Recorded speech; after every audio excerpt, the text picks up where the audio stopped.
Shri Palem Srikanth Reddy, son of retired chief justice Shri PC Reddy. ప్రపంచ ప్రఖ్యాతిగాంచిన Stanford యూనివర్సిటీలో గ్రాడ్యుయేట్ అయ్యి ఫోర్సాఫ్ట్ కంపెనీని స్థాపించి చాలా మంది యువతకు ఉపాధి కల్పిస్తున్నారు. శ్రీ పాలెం శ్రీకాంత్ రెడ్డి గారు సమాజ సేవ చేద్దామనే ఉద్దేశంతో జస్టిస్ పిసి రెడ్డి ట్రస్టుని స్థాపించి విద్యార్థులకు ఉచితంగా ఐటీ విద్యను మరియు స్కాలర్షిప్ ను అందిస్తున్నారు.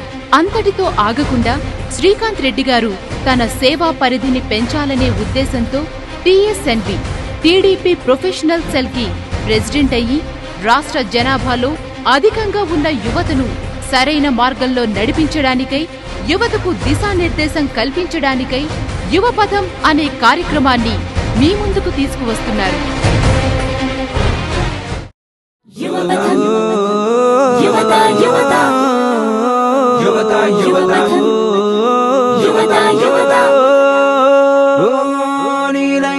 దేశానికి లైఫ్, నీ దృష్టిని మళ్లించటు వైపు, ఎమోషన్ ని పక్కన పెట్టు, లక్ష్యాన్ని గురి చేసి కొట్టు.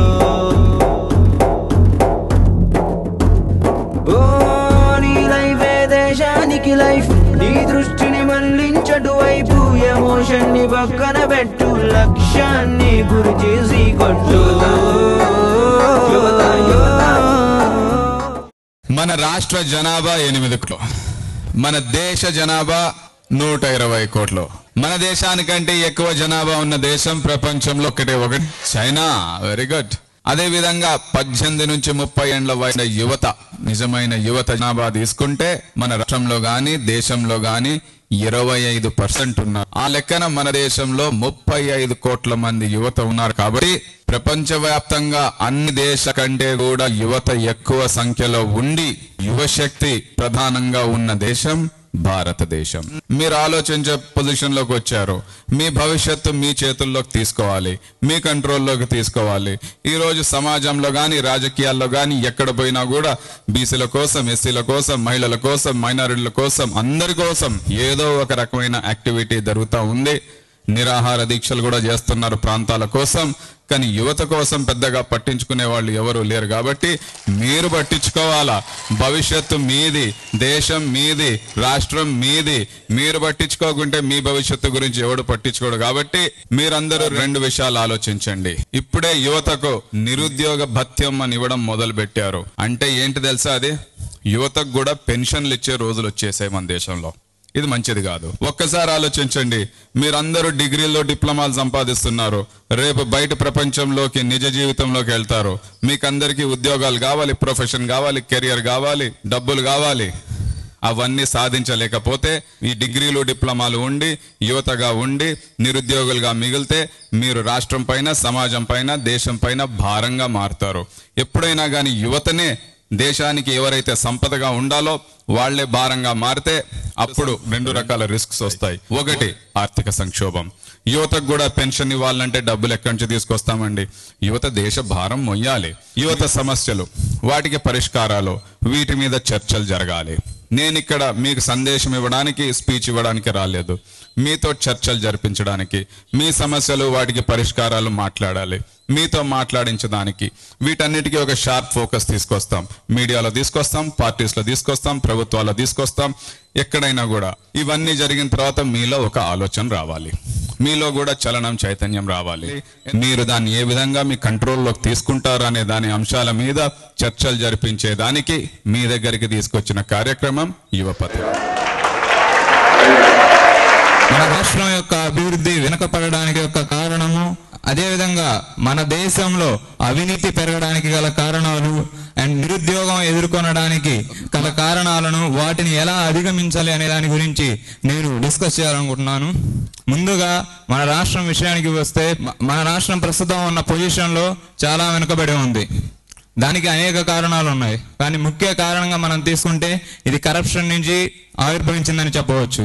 ఎందుకంటే ఒక కార్యక్రమం సక్రమంగా జరగటం లేదు అంటే అక్కడ ఖచ్చితంగా ఆ కార్యక్రమం అనేది తర్వాత వెనుకబడిపోతుంది అనేది దాని అర్థం. ఈరోజు మనం చూస్తున్నట్లయితే ప్రతి చోట మనల్ని సమాజంలో రక్షించినటువంటి ఎన్నో సంస్థల దగ్గరికి వెళ్ళినా, ఎన్ని కార్యాలయాలకు వెళ్ళినా సరే మనం ఈరోజు లంచం ఇవ్వందే పని జరగట్లేదు. లంచం ఇవ్వకపోతే 20 రోజుల్లో జరగాల్సిన పని లంచం ఇస్తే వితిన్ సెకండ్స్ లో జరిగిపోతున్న విషయాలను మనం ఎన్నో చూస్తున్నాం. అలాగే ఎంతో మంది ఉద్యోగులు ఈరోజు 100 రూపాయలకి, అలాగే 10,000 రూపాయలకి, లాగా 1,00,000 రూపాయలకి ఈ విధంగా లంచాలు తీసుకుంటూ పట్టుబడిన వాళ్ళని ఎంతో మందిని చూస్తున్నాం. నేను చూసినట్లయితే 100 రూపాయలకి 2 నెలల క్రితం చనిపోయిన వ్యక్తికి ప్రస్తుతం బ్రతికి ఉన్నట్టు బర్త్ సర్టిఫికేట్ ఇచ్చారు. అతన్ని సస్పెండ్ చేయడం జరిగింది. ఇలాంటి వాళ్ళని అసలు పూర్తిగా ఉద్యోగాల నుంచి తీసే. అదేవిధంగా మనం చూసినట్లయితే ఈరోజు ప్రస్తుతం రాజకీయాల విషయానికి వస్తే, రాజకీయాలలో ఎంతమంది మన కోసం సక్రమంగా ప్రజల కోసం పాటుపడుతున్నారో తెలియని పరిస్థితి ఏర్పడింది. ఎందుకంటే ఈ రోజు కరెంట్ సప్లై సరిగా లేదు, పారిశ్రామిక అభివృద్ధి జరగటం లేదు. మన దేశంలో 2 రంగాలకు ప్రాతినిధ్యం ఇవ్వడం జరుగుతుంది. ఒకటి వ్యవసాయ రంగానికి, 2 పారిశ్రామిక రంగానికి. వ్యవసాయ రంగం అదే కరెంటు కోతల వలన ఈ రోజు వెనకబడిపోవాల్సి వస్తుంది. ఖరీఫ్ సాగు కూడా ఈ రోజు అన్ని చోట్ల చేయలేని పరిస్థితి ఏర్పడింది. అదే కరెంటు కోతల వలన ఈ రోజు పారిశ్రామిక రంగం కూడా ఎంతో వెనుకబడిపోతుంది. పరిశ్రమలే మేము మూసివేస్తున్నాము, కార్మికులకు కనీసం మేము ఉపాధి కల్పించని పరిస్థితుల్లో ఉన్నామని ఈరోజు పారిశ్రామిక సంస్థలు చెప్పడం జరుగుతుంది. కానీ అటువంటి పరిస్థితులు చెప్తున్నట్టు కూడా మన ప్రభుత్వం చర్యలు తీసుకుంటా ఉంటుంది. నిన్న 1,352 వేల కోట్ల రూపాయలని మేము విడుదల చేశామని చెప్పింది. కానీ అవి ఇప్పటికీ అమల్లోకి రావటం లేదు. అదేవిధంగా మనం చూసినట్లయితే ఒక చిన్న రాష్ట్రం స్వాతంత్రం వచ్చిన తర్వాత ఎంతో వెనుకబడి ఉన్న రాష్ట్రంలో అది ఒకటి. కానీ ఈ రోజు మనం చూసినట్లయితే వాళ్ళు తమ దగ్గర ఉన్న రిసోర్స్ ని ఉపయోగించుకొని ఎంతో అభివృద్ధిని సాధించడం అనేది జరుగుతుంది. ఆ ఒక చిన్న రాష్ట్రం హిమాచల్ ప్రదేశ్. అది ఈ రోజు తమ రాష్ట్రానికి కావలసినటువంటి కరెంట్ను సరఫరా చేసుకోవడమే కాకుండా 3 రాష్ట్రాలకు సరిపడా కరెంటుని విడుదల చేయడం జరుగుతుంది. అది వాళ్ళ దగ్గర ఉన్న వనరులను వినియోగించుకోవడం వల్ల వారు సాధించిన అభివృద్ధిగా మనం చెప్పవచ్చును. అంటే ముందుగా మన దగ్గర ఉన్న రిసోర్స్ మనం ఎలా ఉపయోగించుకోవాలో తెలుసుకోవాలి. ఒక సర్టిఫికేట్ కావాలన్నా మనం లంచం ఇవ్వాలి, ఇంకేదైనా పని జరగాలన్నా మనం లంచం ఇవ్వాలి. ఫస్ట్ తను ఇవ్వకుండా తను మారితే మిగతా వాళ్ళు కూడా మారుతారు కదా. తను సర్టిఫికేట్ కూడా లంచం ఇవ్వడం ఎందుకు? నువ్వు మారు, ఆటోమేటిక్ గా నీ ఫ్రెండ్స్ మారుతారు, నేను మారుతాను.